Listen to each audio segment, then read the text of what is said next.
Apply किया है उसके बारे में रिसर्च करिए, उसके बारे में पता करिए कि वो कौन सी कंपनी है, उसका टर्नओवर कितना है, उसका विजन क्या है, उसका मिशन क्या है, उसमें कौन कौन से लोग काम करते हैं, राइट, उसने अभी रिसेंटली क्या क्या अचीव किया। तो ये सब जानना क्यों जरूरी है?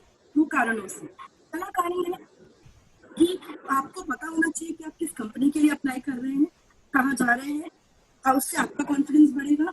दूसरा ये कि इंटरव्यू में हम आपसे पूछ सकते हैं कि why do you want to join our company, हमारा इंस्टीट्यूट क्यों ज्वाइन करना चाहते हैं आप। तो उसका आंसर आपको तभी मिलेगा जब आप रिसर्च करेंगे कंपनी के बारे में। सेकेंड चीज, एनालाइज जॉब डिस्क्रिप्शन। जब भी कोई वैकेंसी निकलती है तो उसमें जॉब डिस्क्रिप्शन दिया रहता है, यानी कि उसमें ये बताया जाता है कि उनको किस तरह का एम्प्लॉय चाहिए, उनको किस तरह के बंदे चाहिए जो काम करें, राइट, वो क्या क्या काम करेंगे, उनसे क्या एक्सपेक्टेशन रखी जाएंगी, वो क्या क्या काम करेंगे। इस तरह के क्वेश्चन इंफॉर्मेशन आपको पहले ही पता होना चाहिए अप्लाई करने से पहले। क्यों? क्योंकि आज के टाइम पे इतनी वैरायटी ऑफ जॉब्स है और हम इतने वैरायटी ऑफ तरीकों से रेडी हैं हर जॉब के लिए कि हमें अपना रिज्यूम को कस्टमाइज करना पड़ेगा जॉब के रिक्वायरमेंट के हिसाब से। स्मार्ट एम्प्लॉय वो होता है जो जॉब डिस्क्रिप्शन को पढ़े, उसके हिसाब से अपना रिज्यूम डेवलप करे। ठीक है, मैं पीएचडी हूँ, लेकिन अगर मुझे कहीं पे मैनेजरियल पोस्ट के लिए अप्लाई करना होगा तो मैं अपनी पीएचडी को इतना इंपॉर्टेंस ना देके अपनी जो दूसरी क्वालिफिकेशंस है, जैसे इकोनॉमिक्स में एमफिल है या एमबीए है या जो भी है, मैं ऐसी स्किल्स को मैं ज्यादा हाईलाइट करूंगी जो कि उस जॉब के डिस्क्रिप्शन को सेटिस्फाई करती होगी। तो जॉब डिस्क्रिप्शन ध्यान से पढ़िए। एक मैं उसका एक नमूना आपको दिखाती हूँ, एक एग्जाम्पल दिखाती हूँ। ये आप अपने स्क्रीन पे देखिए, ये प्रोडक्ट मैनेजर का जॉब डिस्क्रिप्शन है जिसमें उन्होंने पहले प्रोडक्ट मैनेजर के बारे में बताया है, वो उनसे कंपनी उनसे क्या एक्सपेक्ट करती है उसके बारे में पॉइंट वाइज दिया है कि वो what does a company want the person to do and requirement क्या क्या है। इसको पढ़ना बहुत बहुत बहुत जरूरी है क्योंकि जितने भी प्रश्न आपसे इंटरव्यू में पूछे जाएंगे उसका कहीं ना कहीं कनेक्शन इससे होगा। मान लीजिए आपसे पूछा गया कि why do you want to do this job, तो आप बता सकते हैं कि क्योंकि आपके प्रोफाइल के हिसाब से मेरा क्वालिफिकेशन मैच करता है, मैं आपको कुछ मैं ऑर्गेनाइजेशन को कुछ कंट्रीब्यूट कर सकती हूँ, इसीलिए मैं यहाँ काम करना चाहती हूँ। राइट, आप तो अगर अपनी एकेडमिक क्वालिफिकेशन बताना हो तो इसके हिसाब से बताइए। तो job description is very very important. Job profile पर आप रीड करिए और उसके हिसाब से अपना रिज्यूम तैयार करिए। Then brush up the basics. जिस सब्जेक्ट से रिलेटेड आपको जॉब के लिए बुलाया गया है उस सब्जेक्ट की 100% नॉलेज होना चाहिए। Let me tell you, theoretical knowledge नहीं, प्रैक्टिकल नॉलेज ज्यादा होनी चाहिए। उसके बारे में आप एग्जांपल्स पढ़िए, केस स्टडीज पढ़िए, उससे like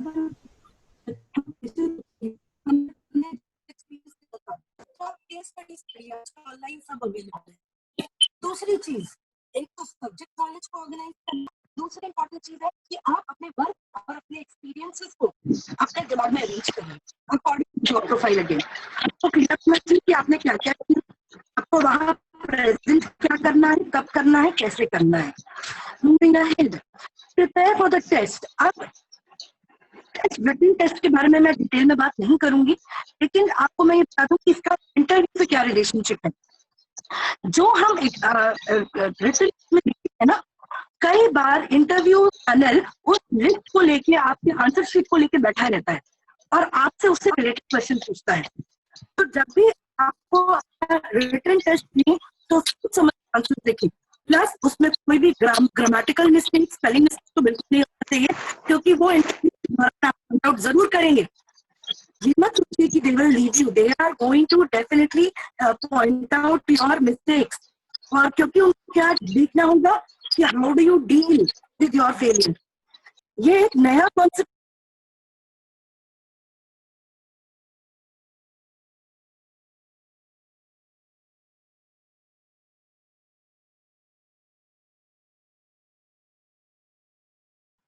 hello Pallavi ma'am. Hello. Ma'am unmute करिए, आप म्यूट हो गए। आया है बच्चों? Okay okay hello, ma'am. Now is it clear? Thank you so much. So where were we? तो मैं आपको बता रही थी कि टेस्ट के लिए बहुत अच्छे से प्रिपेयर करिए, क्योंकि जो आपका आंसर शीट होगा उससे रिलेटेड वो क्वेश्चंस डेफिनेटली इंटरव्यू में पूछेंगे। तो सोच समझ के सच्चाई से जवाब देना पड़ेगा आपको वहां पर, विद ऑल द रीजनिंग। कोई आपसे आंसर क्वेश्चन पूछा गया, आपने आंसर दिया, उसके रीजंस आपको रेडी होना चाहिए, क्योंकि इंटरव्यू में वो आपसे पूछ सकते हैं कि आपने ऐसा क्यों लिखा, इसका क्या मतलब था। इस तरह का क्वेश्चन पॉपअप हो सकता है। देन एक minute, it just got hang, right. So उसके बाद आपको नेक्स्ट स्टेप जो सबसे इंपॉर्टेंट, जो सेकंड सबसे इंपॉर्टेंट चीज है after job description and all, that is prepare for potential interview questions. पहले से ही आप देखो, बहुत सबको पता है कि कुछ ऐसे क्वेश्चन है जो हर इंटरव्यू में पूछे जाते हैं, उसके लिए आप पहले से प्रिपेयर रहिए। और let me guide you through it in detail. Prepare for potential interview questions में सबसे पहला क्वेश्चन जो हर इंटरव्यू में पूछा जाता है वो है टेल मी अबाउट योरसेल्फ, अपने बारे में बताइए। तो अपने बारे में क्या बताना है? सबसे पहले कि ऐसा पूछते क्यों है? ऐसा इसलिए पूछा जाता है क्योंकि इंटरव्यूअर को आपका कॉन्फिडेंस देखना है, आपका प्रेजेंटेशन देखना है, एंथुसियाज्म देखना है। ये देखना है कि आप किस तरह से अपने आप को प्रेजेंट करते हैं, क्योंकि ऐसा एम्प्लॉय जो अपने आप को अच्छे से प्रेजेंट करता है वो एक ऑर्गेनाइजेशन के लिए असेट होता है। अब कैसे स्टार्ट करेंगे इसका आंसर? तो मैं बताऊं कि there are 3 parts of you. आपके 3 पहलू होते हैं, हर इंसान के 3 पहलू इसमें आते हैं।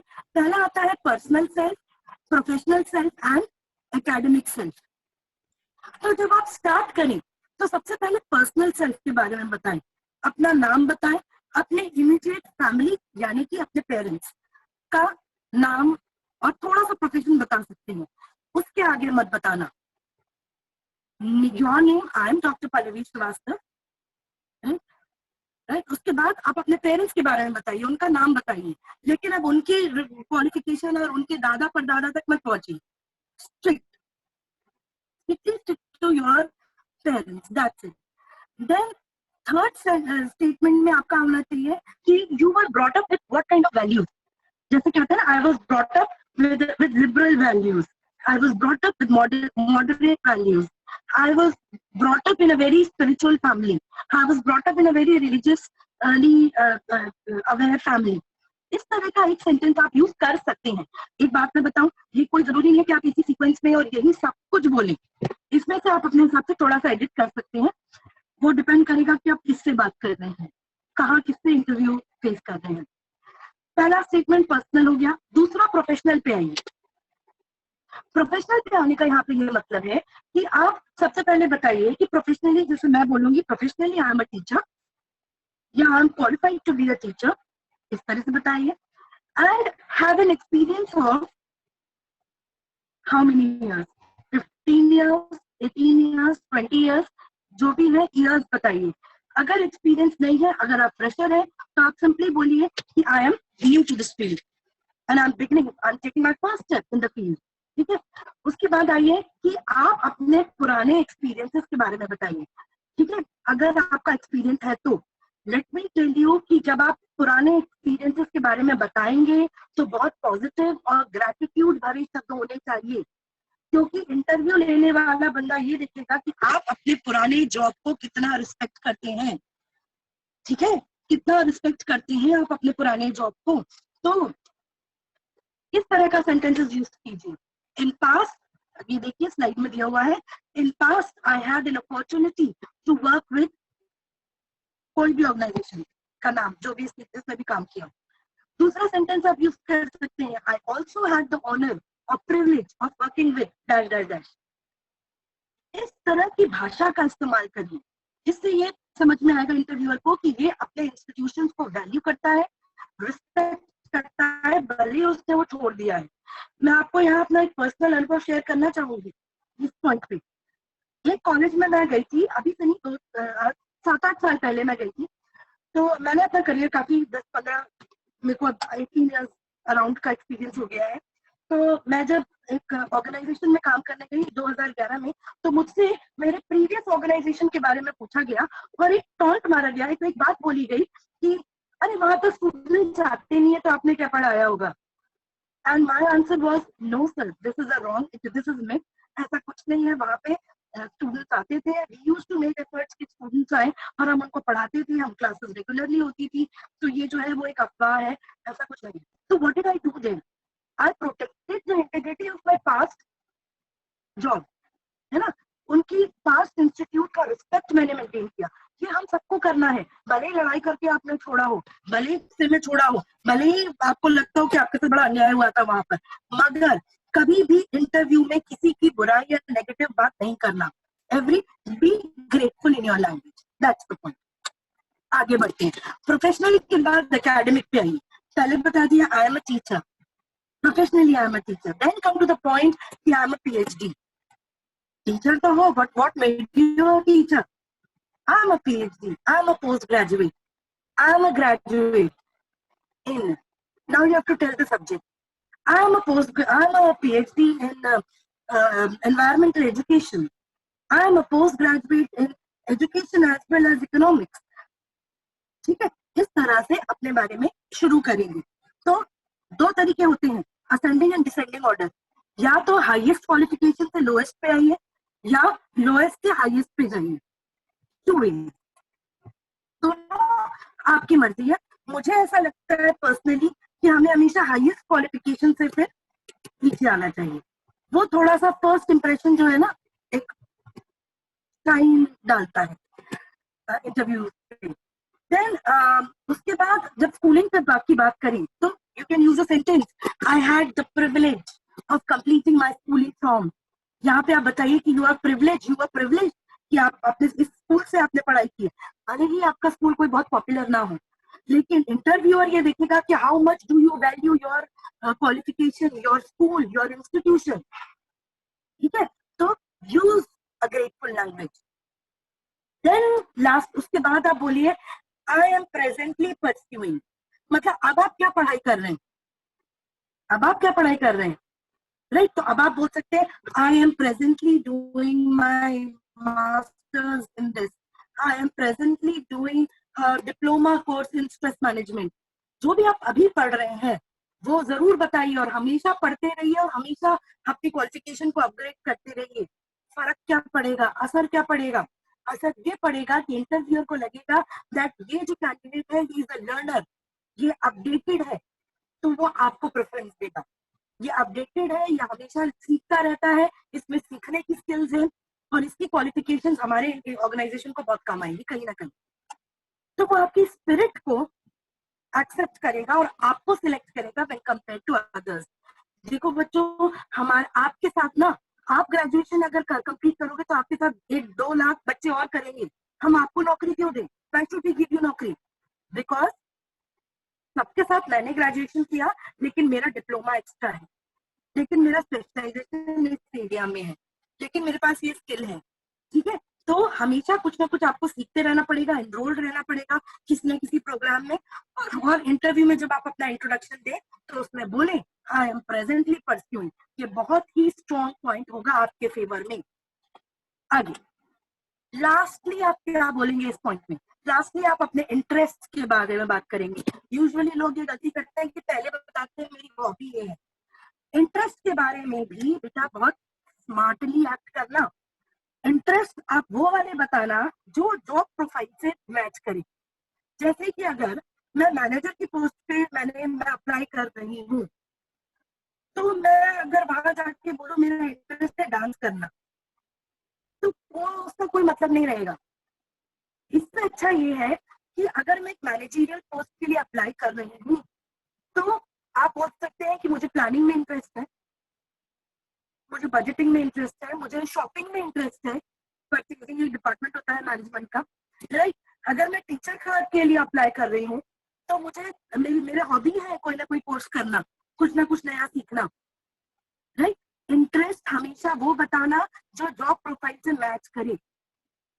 ठीक है, फिर लास्ट में एक लास्ट सेंटेंस आपका होना चाहिए, what is the philosophy of your life.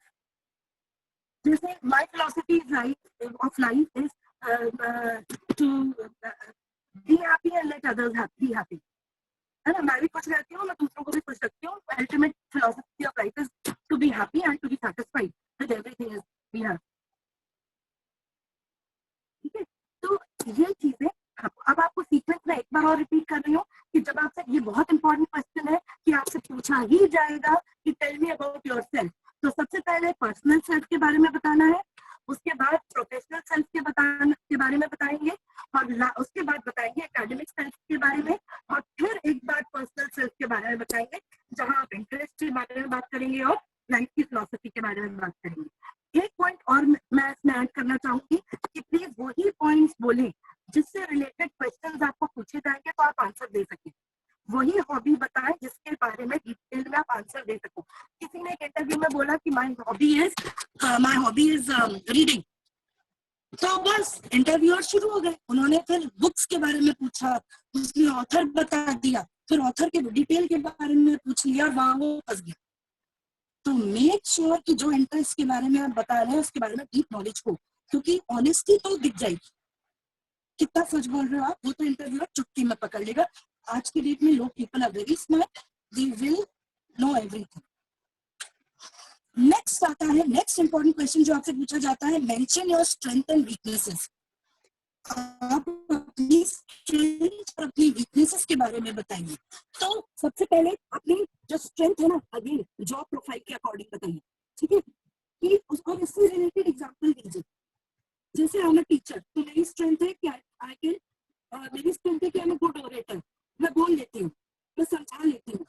तो मैं अगर अपनी स्ट्रेंथ बताऊंगी कि I am a good orator, तो मेरे फेवर में जाए। ठीक है, स्ट्रेंथ ऐसी बताएं जो आपके जो जॉब प्रोफाइल से मैच करे। ठीक है, बहुत कॉन्फिडेंटली बताइए आपकी स्ट्रेंथ, लेकिन ऐसा नहीं लगना चाहिए कि आप अपनी बड़ी तारीफ कर रहे हैं।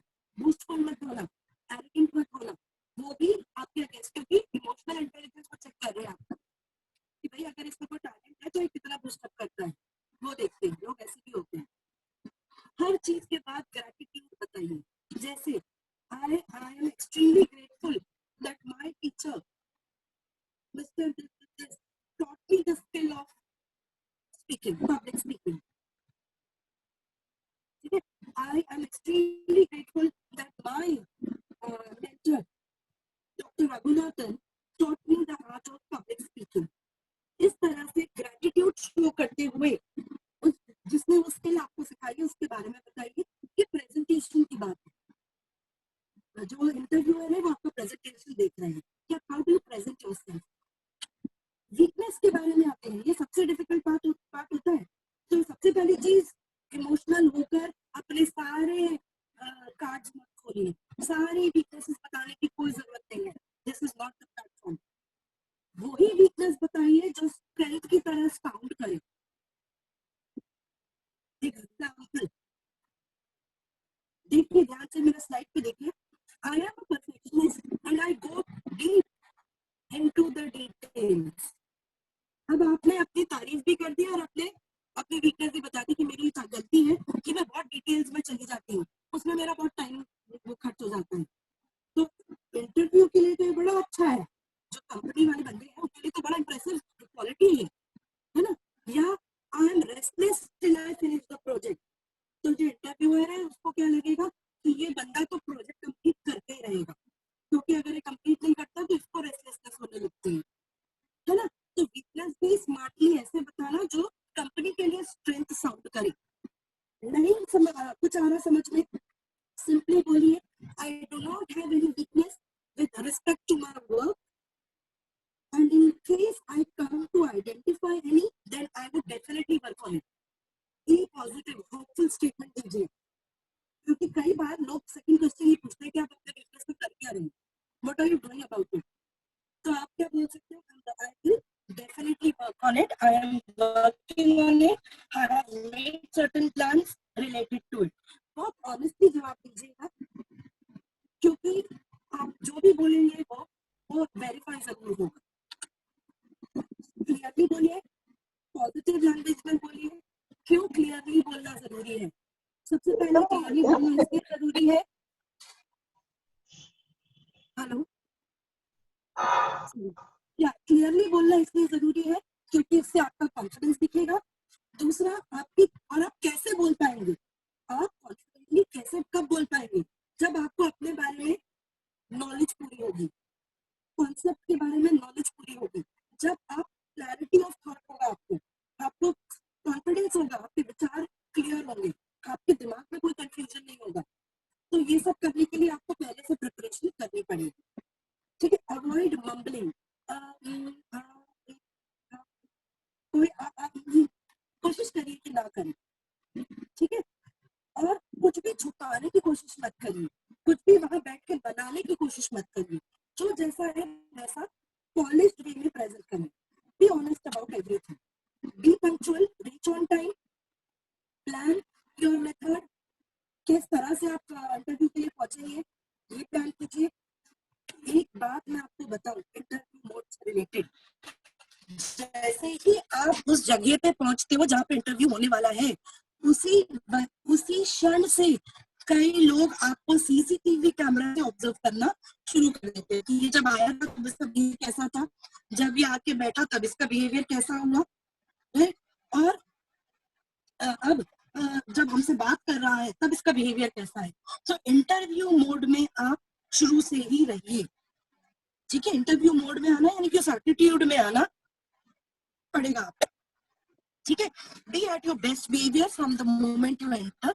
जैसे ही आप एंटर करते हैं रिसेप्शन पे जाइए, अपना इंट्रोडक्शन दीजिए कि I am this and I am here for this interview. I am doctor Pallavi Shrivastava and I am here for the interview of for the post of assistant professor. I have a appointment with जो भी आपके head है, I have an appointment with professor reverend doctor father Johnson. इस तरह का आप अपना introduction उस पे दीजिए, रिसेप्शन पे दीजिए। कई बार रिसेप्शन पर इंटरव्यू पैनल का ही कोई बंदा बैठा होगा जो आपको वहां पे आपका बिहेवियर चेक करेगा। तो बी वेरी वेरी अलर्ट। मैंने कहा बी अलर्ट, बी फोकस्ड, ध्यान आपका इंटरव्यू जगह पर होना चाहिए। कई बार यूपीएससी में आपने देखा होगा एक प्रश्न पूछा गया कि जब आप अंदर आए तो कितनी सीढ़ियां चढ़कर आए। ये साउंड, एक क्वेश्चन बड़ा स्टूपिड साउंड करता है, नॉट रिलेटेड टू जॉब करता है, लेकिन वो आपका प्रेजेंस ऑफ माइंड चेक करेंगे। तो ऑब्जर्व करिए जहां आप जा रहे हैं, ये नहीं कि बैठ के अपने बारे में डे ड्रीम कर रहे हैं या घबराहट के बारे कुछ और सोच रहे हैं। Be alert, be focused, presence of mind रखिए अपना। ठीक है, और याद रखिए आप you are being observed every moment. Now this is very again third very important thing, body language. Smile, smile should be genuine. Fake smile मत करिएगा, ज्यादा जोर से इंटरव्यू पैनल में हाँ हाँ हाँ करके हंसेंगे तो आपके मार्क्स माइनस हो जाएंगे। स्माइल, जेन्युइन स्माइल होनी चाहिए। जब आप हैंडशेक कर रहे हैं, अगर हालांकि आप तो कोविड है ना, हैंडशेक नहीं हो पाएगा, लेकिन जस्ट इन केस आप करते हैं तो फर्म हैंडशेक होना चाहिए और एक स्ट्रोक वाला हैंडशेक होना चाहिए। कुछ लोग होते हैं सामने वाले का हाथ पकड़ के हिला देते हैं, बिल्कुल एक स्ट्रोक वाला डिसेंट सा हैंडशेक, फर्म हैंडशेक होना चाहिए। अगर आपसे कुछ प्रेजेंटेशंस देने को बोला जाता है तो कभी भी नेवर क्रॉस योर हैंड्स। दोनों हाथों को खोल के प्रेजेंटेशन दीजिए। बने हुए हाथ एक नेगेटिव बॉडी लैंग्वेज में आते हैं। ठीक है, तो कोशिश करिए कि आप हाथ खोल के हाथ साइड में रखिए। ऐसा भी नहीं कि स्टैंडिटीज होती है एकदम अटेंशन में खड़े होकर आपको बोलना है, नो, स्टैंडिटीज and then deliver your presentation. Maintain positive eye contact. जो आपसे प्रश्न पूछ रहा है, इंटरव्यू पैनल में 5-6 लोग होंगे, जो प्रश्न पूछ रहा है उसी की तरफ देख के आंसर कीजिए। ये नहीं कि पूछ कोई रहा है आप देख कहीं और रहे हैं। और ऐसा भी नहीं लगना चाहिए कि आप घूर रहे हैं, घूरने वाला मूड भी नहीं होना चाहिए। सिंपल आई कॉन्टैक्ट होना चाहिए, पॉजिटिव आई कॉन्टैक्ट होना चाहिए, and be grateful that the person has put a question on you. ठीक है, अब राइट पोस्चर, वो ये भी देखते हैं कि बंदा कैसे अंदर आया, कैसे चल के आया और कैसे बैठा। जब इंटरव्यू रूम में जाए, knock the door, say excuse me, मे आई कम इन। जब सामने वाला बोले यस यू मे कम इन, तब अंदर जाइए, फिर खड़े हो जाइए उनके सामने। जब तक बैठने को ना बोले मत बैठिए, और जैसे ही वो बोले कि please sit down, say thank you and then sit down. ना, जब आप बैठ रहे हो तो कुर्सी की जोर जोर से चाहिए आपकी, डिसेंटली कुर्सी उठा के रखिए जिसमें आवाज ना आए, और कैसे बैठिए जैसे कि आप अभी स्क्रीन पे देख पा रहे होंगे। सिट अपराइट, एकदम स्ट्रेट बैठिए, हाथ आपके आपके थाइस पे होने चाहिए या कुर्सी की जो आर्म्स होते हैं उस पे होने चाहिए। नेवर क्रॉस योर लेग्स, ये this is a negative body language. हमेशा सिंपल स्ट्रेट बैलेंस्ड वे में बैठिए, इससे आप ज्यादा कॉन्फिडेंट दिखेंगे। ये इस तरह से स्टाइलिश वे में जो बैठते हैं, ये इंटरव्यूअर्स इसको कभी भी अप्रिशिएट नहीं करते, they will get a negative marks, इससे ओवर कॉन्फिडेंस दिखता है। एक क्वेश्चन पूछा जाता है कि please walk me through your resume, कृपया अपने रेज्यूम के बारे में मुझे डिटेल में बताइए कि क्या लिखा है आपके रेज्यूम में। ठीक है, तो सबसे पहले अपना रेज्यूम को जॉब प्रोफाइल के अकॉर्डिंग बनाइए और अपने रिज्यूम को कंठस्थ कर लीजिए। आपको पता होना चाहिए कौन सी चीज कहाँ लिखी है और क्यों लिखी है। हर चीज के पीछे आपके पास एक रीजन होना चाहिए। ठीक है, ओके। हमेशा क्रिस्प और क्लियर आंसर दीजिए, टू द पॉइंट आंसर दीजिए। Always use please, thank you and sorry, know what and when to speak, पता होना चाहिए कब कितना बोलना है। याद रखिए, बहुत ज्यादा डिटेल में अगर आप डिस्क्रिप्शन देंगे ना तो पकड़े जाएंगे, उतने ज्यादा क्वेश्चंस पॉपअप होंगे, पहली चीज। दूसरा, हमेशा प्लीज, सॉरी और थैंक यू का इस्तेमाल करिए। प्लीज बोलिए, थैंक यू बोलिए, thank you for the question. ठीक है, सॉरी बोलिए, if you don't know the answer just say so sorry, I don't remember the answer. Yeah, I failed to answer this question right now, but I will surely work on it. हमेशा positive word से and करिए, I will surely work on it. Be very very formal, बिल्कुल informal मत होइए। भले सामने वाला कई बार इंटरव्यूअर ये भी प्ले करता है कि वो आपके साथ बहुत इनफॉर्मल हो जाएगा, आपको बहुत इनफॉर्मली आपसे बात करने लगे तो हम भी फॉर्मल हो जाएंगे। हमको इनफॉर्मल बिल्कुल नहीं होना, हमको तो भी डेकोरम मेंटेन करते हुए फॉर्मली ही बात करनी है। ठीक है, इसमें लास्ट पॉइंट ये है कि stick to what is being asked, जो पूछा जाए उसी का जवाब दीजिए, इधर उधर का बिल्कुल मत दीजिए, इफ्स एंड बट्स बिल्कुल मत दीजिए, टू द पॉइंट आंसर देंगे तो सेफ रहेंगे इंटरव्यू में। बी वेरी वेरी, अच्छा जब आपसे पूछा जाए डिफाइन योर करियर गोल, या पूछा जाए कि आप अपने आप को आज से 5 साल में कहाँ देखना चाहते हैं, तो बी स्पेसिफिक। 5 साल में, अच्छा स्पेसिफिक का मतलब ये नहीं कि आप बोलो कि मैं तो टाटा और अंबानी बनूंगा 5 साल के अंदर। ऐसी कोई भावनाएं हैं तो बड़ी अच्छी बात है, अपने मन में रखिए, लेकिन इंटरव्यू में ये मत बोलिए। इंटरव्यू में बोलिए बी स्पेसिफिक, आज से 5 साल बाद, अभी मैं एक एग्जीक्यूटिव के लिए अप्लाई कर रहा हूँ, आज से 5 साल बाद हो सकता है मैं एक मैनेजर बन जाऊं, I will work to become a manager. Practical goals बताइए, है ना, ओवर एंथुसियास्टिक गोल्स मत बताइए। देन तो कोई और जनरल और वेग आंसर मत दीजिए कि हाँ देखेंगे सर कहाँ पहुंच पाते हैं, देखेंगे, इस तरह का भी आंसर मत दीजिए। From 5 years from now, I will try to become. I see myself as a manager. 5 years from now, I see myself as an associate professor. ठीक है, इस तरह के आपको बोलना है। फॉलो इंटरव्यूअर्स लीड बेटा, जो इंटरव्यू, सबसे पहली चीज हम क्या करते हैं, शो ऑफ इंटरव्यू में। जो जिस भाषा में आपसे क्वेश्चन पूछा जा रहा है, जिस भाषा में इंटरव्यूअर आपसे बात कर रहा है, आप उसी भाषा में जवाब दीजिए, if you know the language. जैसे वो इंग्लिश में पूछ रहा है, आप इंग्लिश में जवाब दीजिए, वो हिंदी में पूछ रहा है, आप हिंदी में जवाब दीजिए। ठीक है, तो फॉलो द लीड, वो जिस तरह के क्वेश्चन पूछ रहा है आप उस तरह की बात करिए। ठीक है, never cut an interviewer. Last में आपसे वो जरूर पूछेगा कि क्या आप कुछ पूछना चाहते हैं, do you want to ask anything, would you like to ask anything. आप बिल्कुल पूछ सकते हैं, कई लोग झिझक के मारे पूछते नहीं है, ऐसे बंदों को भी अंडर कॉन्फिडेंट माना जाता है। बहुत डिसेंटली पुट करिए अपने क्वेश्चंस, रेलेवेंट क्वेश्चंस ही पूछिए, जैसे sir when can I join, when can I get the answer, या sir how much salary are you offering, can I expect, you know, बिल्कुल क्लियरली पूछिए। Please sir if you don't mind can I ask you how much salary can I expect, please use right language. Okay, lastly, stay motivated, show gratitude. Gratitude हर कदम पे दिखाना है, भले interview कितना भी खराब हो, लास्ट में वो अपना thank you so much for this wonderful experience. फिर से मैं बोल रही हूँ, thank you so much for this wonderful experience. हर चीज, फेलियर भी आपको बेटा कुछ ना कुछ सिखाएगी। You will learn from your failure also. Fail हो गए कोई बात नहीं, इंटरव्यू खराब हुआ क्या हुआ, दुनिया थोड़ा खत्म हो गई, ठीक है। एंड मोटिवेटेड, अपने आप को मोटिवेटेड रखिए कि अच्छा अब यहाँ से मुझे और सीखने का मौका मिलेगा, अब मुझे क्लैरिटी किस डायरेक्शन में काम करना है। Stay motivated, be confident, feel confident. जो आता है वो साफ साफ बोलना है, तो इसमें कुछ घबराने की कोई बात नहीं है। So this was it.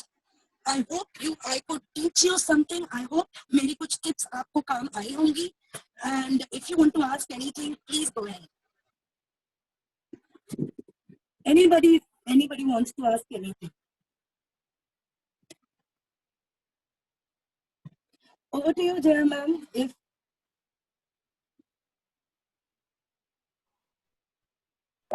Yes, ma'am, that was a wonderful session. Thank We you. would like to have more such sessions from you. Definitely. And on behalf anything. of all the participants, I would say thank you, ma'am. Thank you so much. Thank you so much, Jaya ma'am. Thank you, everybody. Okay, yeah, thank you, Dr. Pallavi.